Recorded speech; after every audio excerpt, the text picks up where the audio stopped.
job easy. I just got to sit here and pretend. Alright, so we're here with Wolly Vinyl at Charlotte ComicCon. This convention is crazy. I had no idea there were so many fanatics that were into comics. The crowd is crazy. Have you had a chance to walk around and see how much? Champions, we call them champions. Okay.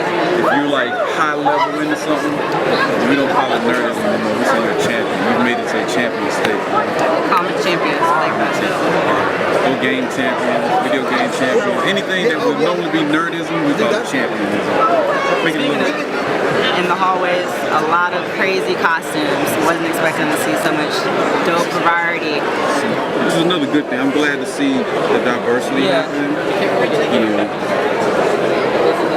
it took a while, but it is happening. You know, so it's good to see that. The new Iron Man is a young black girl, so that's interesting. When I was growing up, It's gonna be a young black girl. Yes.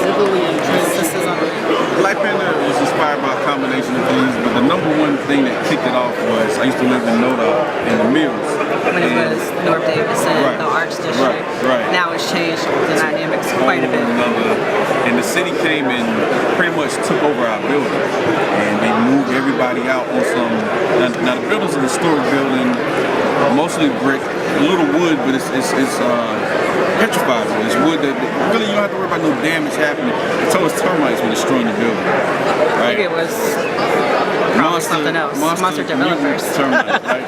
So I watched that whole experience, and I seen the same thing happen with Earl Village, Piedmont Courts, like how they were moving things, and it kind of had me in this place, like man, like I want to speak on it, but how? So I came up with the idea of the Black Pandas, which was a tribe of pandas, a rare tribe of pandas, and they kind of also symbolize the idea of what the Black Panthers stood for. So they were like, the story deals with slavery.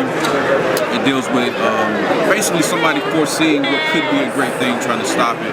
And in the story, it follows one particular panda, the last of the bloodline, the last two of the bloodline. One has been pretty much coerced into becoming evil and bringing more destruction to the kingdom. And the other one is born into the monks. He's trained. I love kung fu and anime.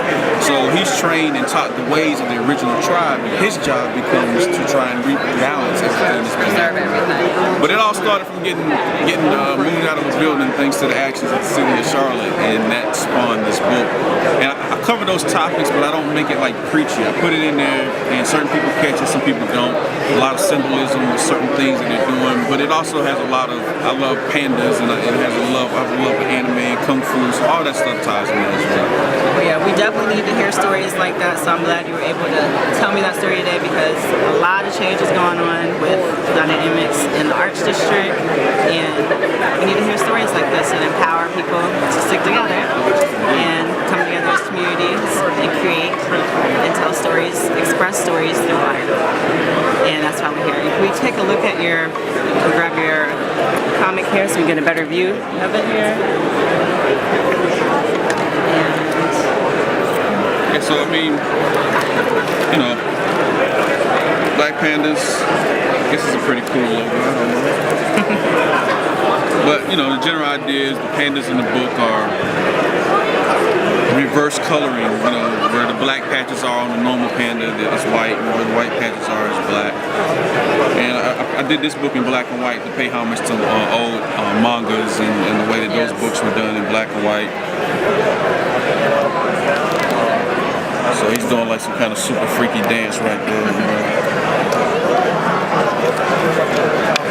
Now, I've seen a lot of your colored work too.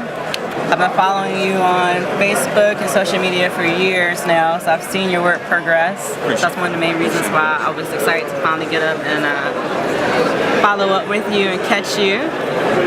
So I'm happy that we could finally reconnect today and see your progress. Do you have a preference when it comes to like colors or black and white? I mean, you know, from doing art shows, you learn that both can be effective for different reasons. Personally, I prefer black and white, but client work, you know, colors seem to be the most dominant factor. You look at a magazine shelf, there's so many colors, so many things, vibrant things happening, you know. Like the color of her face. Mystique. Wow. I just saw some X-Men. Yes, I love X-Men, so I got really excited just now.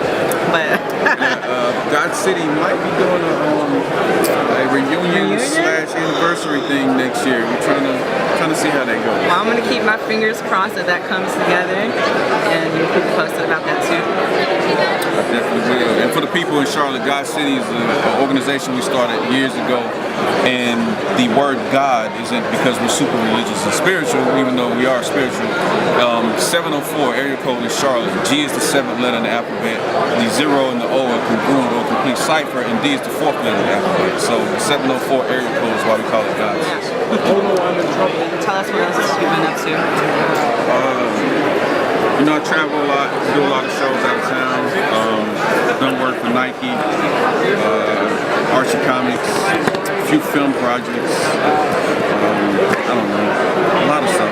Tops, a bunch of different things. But right now, the main focus is working on my book, Fairy Tale Nights. Book I put together mainly to give my daughter a superhero to look forward to, so I based it on her.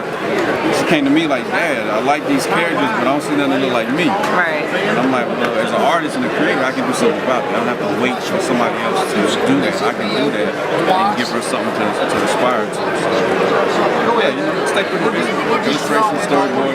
A young lady came by and she said that there was a young boy who was terminally ill, and he has a love for dolphins and Star Wars. And one of his make-a-wish dreams was to go swimming with to him. She wanted to get something done that embodied those things. So I'm trying to make that happen now. I'm trying to figure out how to make dolphins play with lightsabers and Death Stars and all that other champions. So you just heard it straight from Wolly V. Again, check me out. Follow more updates on lovesart.blogspot.com.